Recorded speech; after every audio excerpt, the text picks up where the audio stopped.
సికింద్రాబాద్లోని doctor Narayana college of hotel మేనేజ్మెంట్లో 100% job guarantee 966365 ఏ ఒక్క వర్గం కూడా ఇవాళ కాంగ్రెస్కు కొత్తగా తోడైంది లేదు. అట్లని చెప్పి బీజేపీ పైన కూడా పెద్ద సానుకూలత లేదు. 10 ఏళ్లలో ఏమీ చేయని బీజేపీ 10 ఏళ్లలో 4 ఎంపీలను గెలిపించినా ఏమీ జరగలేదు, ఏమీ చేయలేదు, వాళ్ళ వల్ల ఒరిగింది సున్నా అనే విషయం పూర్తి స్థాయిలో ప్రజలకు అర్థమైంది. అడ్డగోలుగా పెరిగిన పెట్రోల్ ధరలు, డీజిల్ ధరలు, నిత్యావసర వస్తువుల ధరలు, సిలిండర్ ధరలు ఇవన్నీ కూడా పిరమైన తర్వాత మోడీ గారి ప్రభుత్వం మీద కూడా వ్యతిరేకత కనబడతా ఉంది.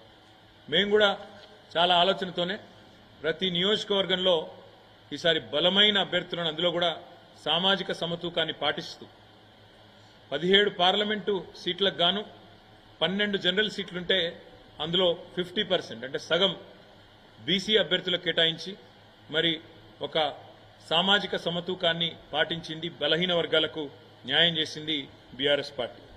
అదేవిధంగా అభ్యర్థులు కూడా చాలామంది సీనియర్ నాయకులు, బలమైన నాయకులు, బ్రహ్మాండంగా గతం నుంచి కూడా కార్యకర్తలతో మంచి సంబంధాలు, పార్టీతో ప్రజలతో మంచి సంబంధాలున్న నాయకులకు మెయిన్ టికెట్లు ఇస్తే కాంగ్రెస్ పార్టీ మాత్రం చివరి నిమిషంలో వచ్చిన పారాషూట్ లీడర్లు, అందులో ముఖ్యంగా బీఆర్ఎస్లోంచి ఇతర పార్టీలోంచి ఎత్తుకొని పోయిన పారాషూట్ లీడర్లకు కాంగ్రెస్ కానీ బీజేపీ కానీ దాదాపు 6-7 చోట్ల బీజేపీ అభ్యర్థులు మా పార్టీలోంచి పోయిన వాళ్ళే, 4-5 చోట్ల కాంగ్రెస్ అభ్యర్థులు కూడా మా పార్టీలోంచి పోయిన వాళ్ళే.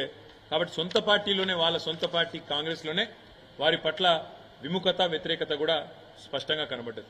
మా అభ్యర్థుల పట్ల సానుకూలత, వారి అభ్యర్థుల పట్ల వ్యతిరేకత. మొదలు ఒక 2 నెలల కిందట అసలు బీఆర్ఎస్కు సీట్లే రావు, ఒక్క సీటు కూడా వస్తే ఎక్కువ అని చెప్పి స్వయంగా ముఖ్యమంత్రి రేవంత్ రెడ్డి ఒక్క సీటన్నా గెలుచుకొని చూపెట్టండి అన్న పరిస్థితి నుంచి ఇవాళ 2 జాతీయ పార్టీలకు ముచ్చెమటలు పట్టించే స్థితి నెల రోజుల లోపలనే తెచ్చింది మా గులాబీ దండు, మా గులాబీ సైనికులు అనే మాట కూడా నేను విజ్ఞప్తి చేస్తా ఉన్నాను. కొన్ని చోట్ల కాంగ్రెస్ మాకు ప్రత్యర్థిగా ఉండే, కొన్ని చోట్ల మాకు బీజేపీ ప్రత్యర్థిగా ఉండే, కానీ మొత్తం రాష్ట్రంలోని 17 సీట్లలో అంతటా కూడా ధీటుగా పోటీనిచ్చింది మాత్రం ఖచ్చితంగా బీఆర్ఎస్ అనే మాట నేను మీకు విజ్ఞప్తి చేస్తా ఉన్నా. ఇవాళ ఒకటి మాత్రం స్పష్టం, ఢిల్లీలో కుస్తీలు, గల్లీలో దోస్తీలు. కాంగ్రెస్ బీజేపీ రాజకీయం చూస్తే ఢిల్లీలో కుస్తీ, గల్లీలో దోస్తీ అన్నట్టుగా ఇలా వ్యవహారం నడుస్తూ ఉంది.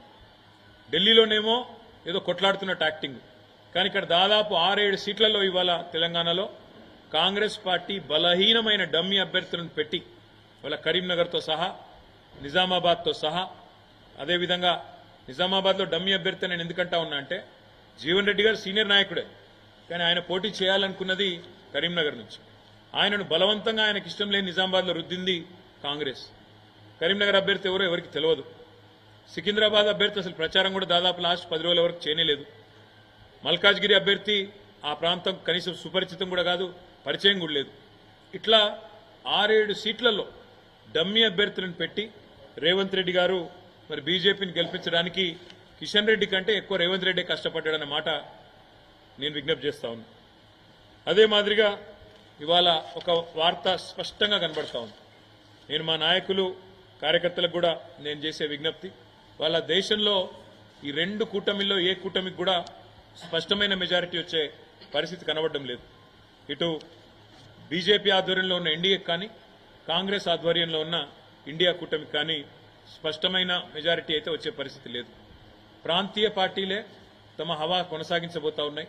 తప్పకుండా ఏ పార్టీలైతే ఇండియాలో కానీ ఎన్డీఏలో కానీ లేవో ఆ పార్టీలకు వచ్చే సీట్లు, అందులో చాలా ప్రముఖమైన పార్టీలు ఉన్నాయి.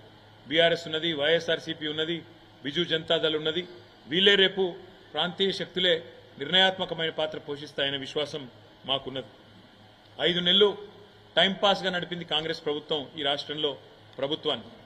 ప్రజల సమస్యల పట్ల కానీ, ప్రజల అవసరాల పట్ల కానీ అవగాహన లేకుండా అన్ని చిల్లరమల్లర అంశాలు తీసుకొని కొన్ని రోజులు మేడిగడ్డ మీద టైంపాస్ పేరు మీద, కొన్ని రోజులు శ్వేతపత్రాల పేరు మీద టైంపాస్, కొన్ని రోజులు ఫోన్ ట్యాపింగ్ అని టైంపాస్, రకరకాలుగా ప్రజల దృష్టిని మరల్చడానికి చిల్లరమల్లర ప్రయత్నాలు చేసి చివరికి కొంతమంది నాయకులను మా పార్టీ వాళ్ళని గుంజుకున్నా మా క్యాడర్ మాత్రం బలంగా నిలదొక్కున్నది, నిలబడ్డది.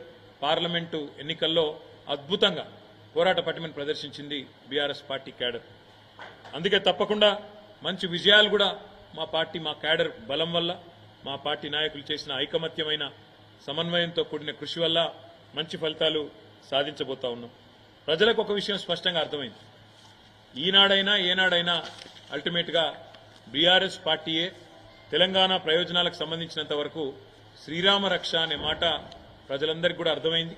రెండు జాతీయ పార్టీలు కూడా కేవలం సన్నాయి నొక్కులు నొక్కడానికి, విమర్శలు చేయడానికి, కేసీఆర్ గారిని దూషించడానికి, కేవలం తెలంగాణకు ఏమీ చేయకపోయినా అడ్డగోలు మాటలు మాట్లాడడానికి, అడ్డగోలు విమర్శలు చేయడానికి మాత్రమే పరిమితం. వీళ్ళ వల్ల అంతకంటే ఏమీ కాదు అనే మాట కూడా అర్థమైంది.